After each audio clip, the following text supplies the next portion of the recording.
All right.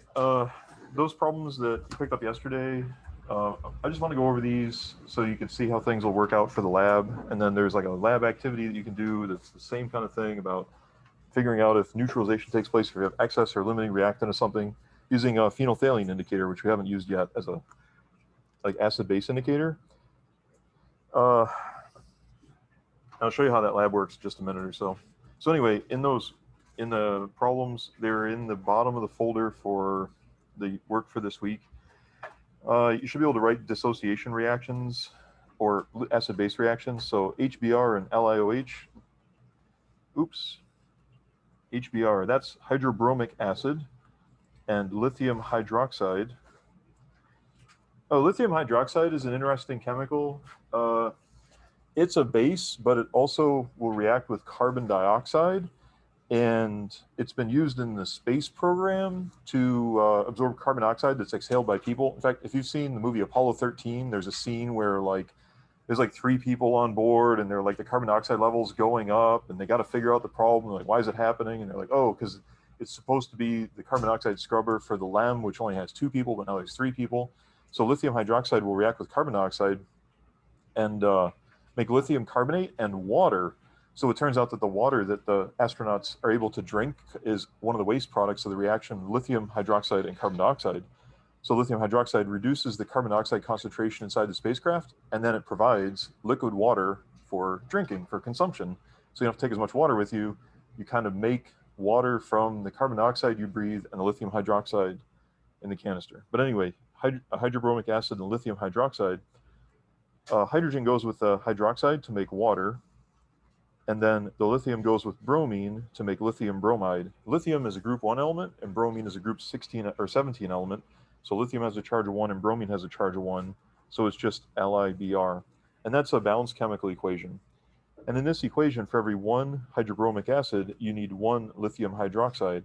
So the neutralization will be complete if the number of moles of hydrobromic acid and the number of moles of lithium hydroxide are exactly the same, and you'd end up with a pH of 7. Okay, so here's a common thing to look at. In each of these reactions, the first thing to understand or to see, and this is true in the lab too, is are these acids what we call monoprotic, or is there just 1 hydrogen? And in all 3 cases here, there's just 1 hydrogen, 1 hydrogen, and 1 hydrogen.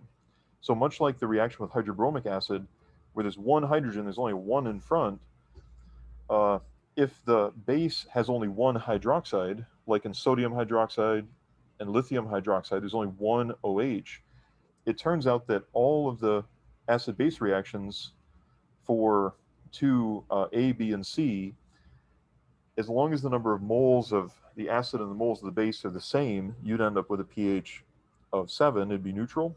If the number of moles of HCl is greater than the number of moles of NaOH, then you'd end up with a solution that's an acid.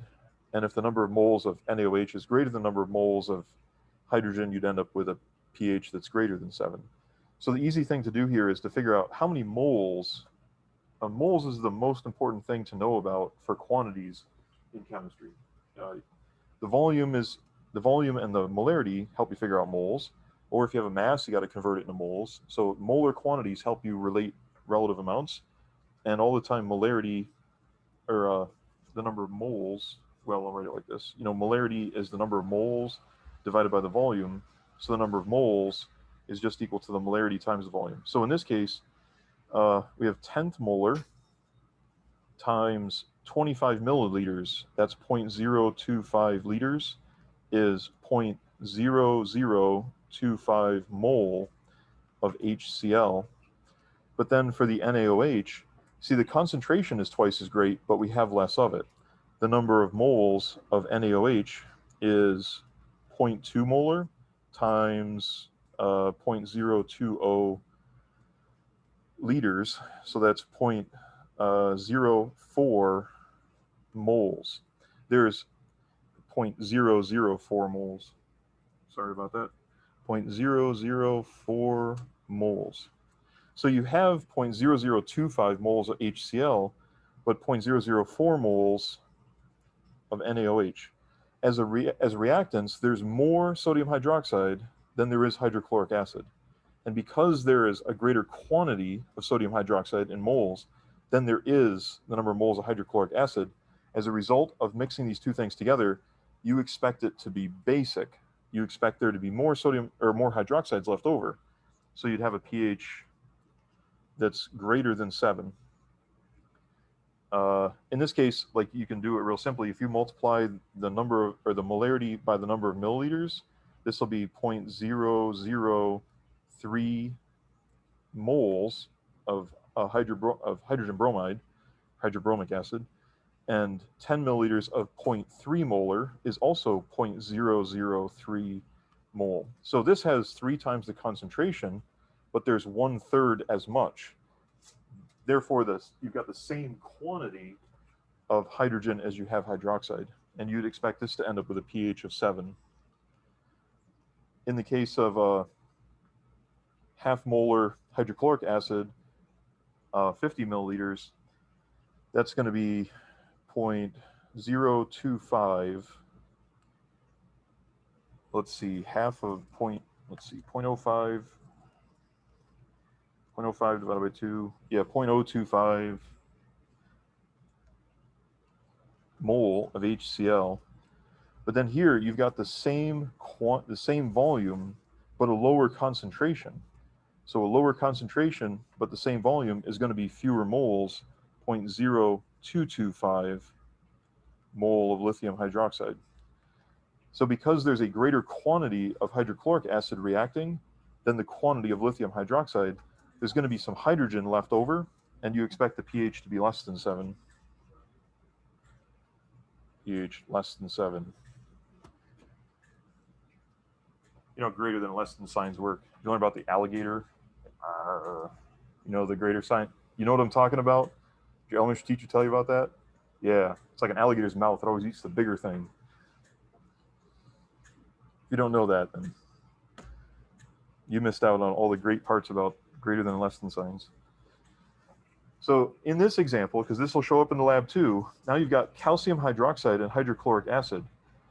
Because there are 2 hydroxides for every 1 calcium, it goes, you got calcium hydroxide plus HCl, you end up with H2O, and then you get calcium chloride, CaCl2. And to balance this equation, there's got to be a 2 in front of the HCl. So for every 1 calcium hydroxide, you need 2 HCl's in order to produce 1 water and 1 calcium chloride. So in order for the reaction to be neutral, you actually end up to be neutral solution, you have to have twice as many HCl's as you have calcium hydroxide. So the first thing to do is to figure out how many moles of each of the chemicals. Here, this 20 milliliters of 0.3 molar, you take the molarity. I don't know why this is slow. I got other programs running, I guess.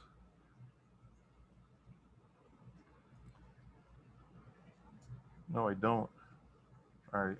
My computer must just be tired or something. The computers don't get tired, but 0.30 molar times 0.020 liters. 0.02 times 0.3, that's 0.006 mole of calcium hydroxide. And then the molar quantity of HCl is 0.35 molar times 0.020 liters. That's 0.007 mole of HCl. So at first glance, you might say, I've got more HCl than I have calcium hydroxide. And as a result of having more HCl than the calcium hydroxide, I expect that the solution will be acidic.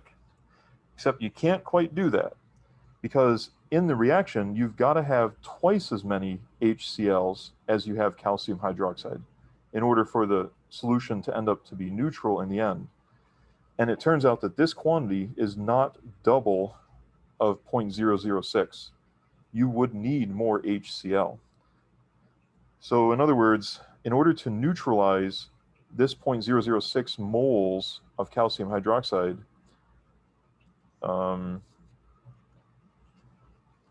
in order to neutralize 0.006 mole of calcium hydroxide, 0.012 mole of HCl is needed. But it turns out that we don't have 0.012 mole of HCl. There is only 0.007 moles of HCl present. So as a result, you're going to have extra hydroxides left over, and you should expect the pH to be greater than 7, because there's going to be excess hydroxide. You don't have enough HCl in order to completely neutralize the quantity of calcium hydroxide that's present. Okay, so on the lab tables, there is some different solutions for you to work with. There's some sodium hydroxide, hydrochloric acid, vinegar, which is acetic acid, and ammonia. Ammonia is a weak base, and it doesn't have hydroxide. Ammonia instead is NH3.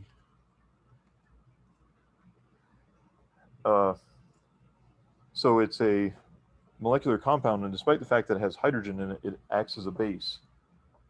There's also some phenolphthalein indicator. Phenolphthalein indicator is a clear and colorless solution, but whenever the pH of the solution is greater than 8, phenolphthalein appears to be pink in color. But really, any time a solution is basic, it'll appear somewhat pink. So it turns out that as soon as the pH gets slightly above 7, it begins to turn like a very, very, very faint pink color, and it's totally pink about a pH of 8. There's a very common technique in analytical biology and chemistry called titration. And so what you're doing is a basic titration. And titration is a procedure where you slowly add acid to base or base to acid using a color indicator to figure out when you're at what we call the end point. The end point is the point when you have equal amounts of reactant that are necessary to produce all the product that you want to make without any excess reactant left over. And oftentimes you use a base in a thing called a burette, which will allow you to measure out very small resolution quantities of the base into an acidic solution. If you take AP Chem, you do titrations a lot, and there's a lot of math associated with titrations and other stuff with acid-base chemistry and stuff, and you become a master of titration. Titration might also be used as a technique in AP Bio or the biotech classes and stuff. So this reaction you're going to actually just do it on some saran wrap. So there's rolls of saran wrap on the table. All you do is just pull some saran wrap off and set it on top of a piece of white paper. The white paper allows you to see the color of the phenolphthalein, because as the phenolphthalein begins to change pink, it'll be apparent that it's pink. So instead of doing the reaction in a well plate, we're just going to do it right on a piece of saran wrap. So all you do is just take like a piece of paper. Here's a piece of paper. You don't need a lot of saran wrap. You just kind of put some saran wrap on top of it. So here's your saran wrap on top of the paper.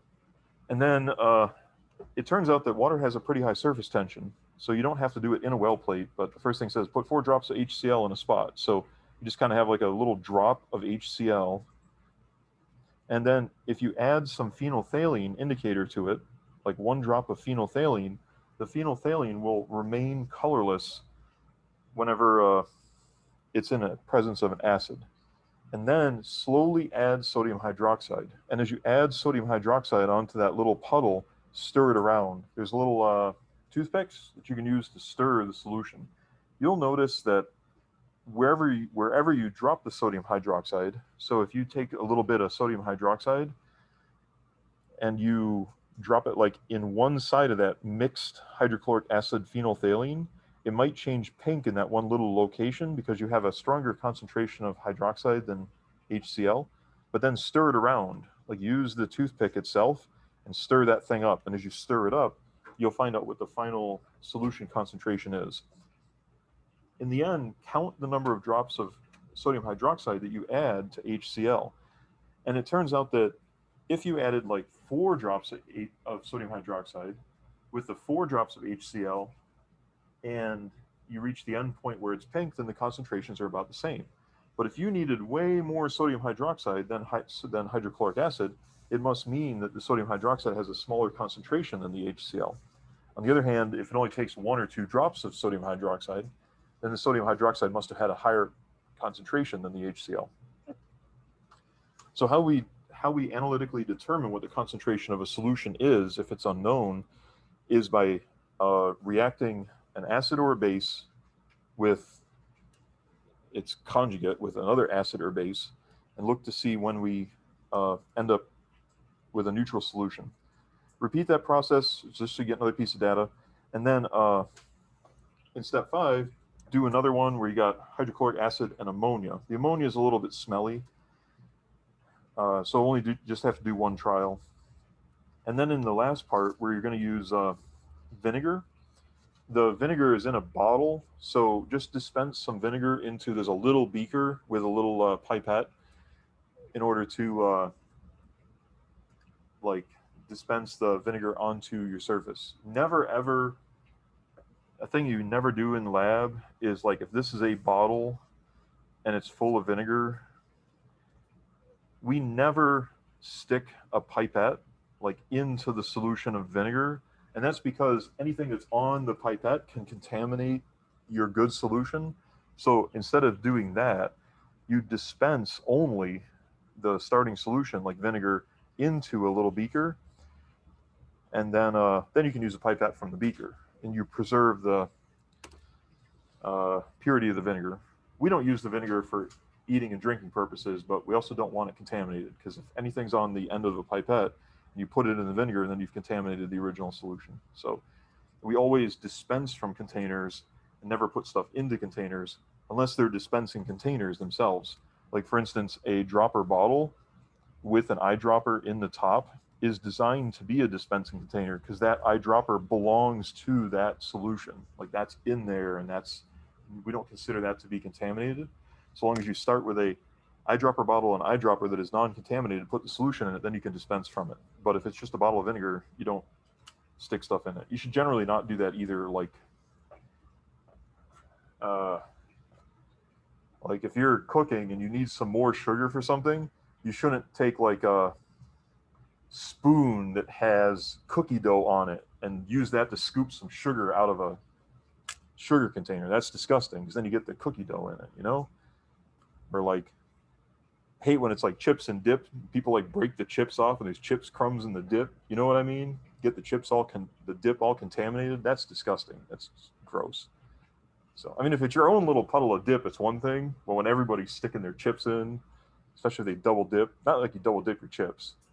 You know, double dipping people, it's vile. Don't double dip.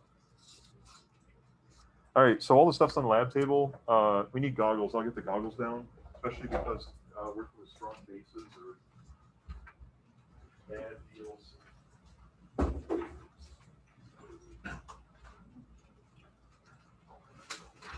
Goggles everywhere.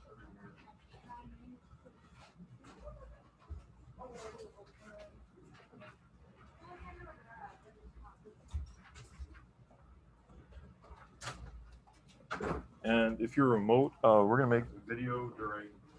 I'll make the video during 3rd period, so you can see the result of the reaction. Let me show you where the. Oops. Let me get rid of that.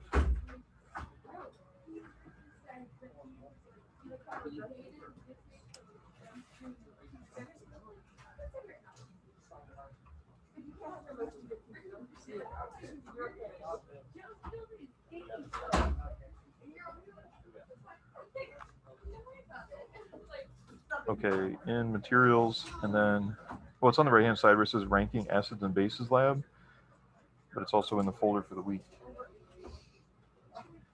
You can read what the procedure is, and then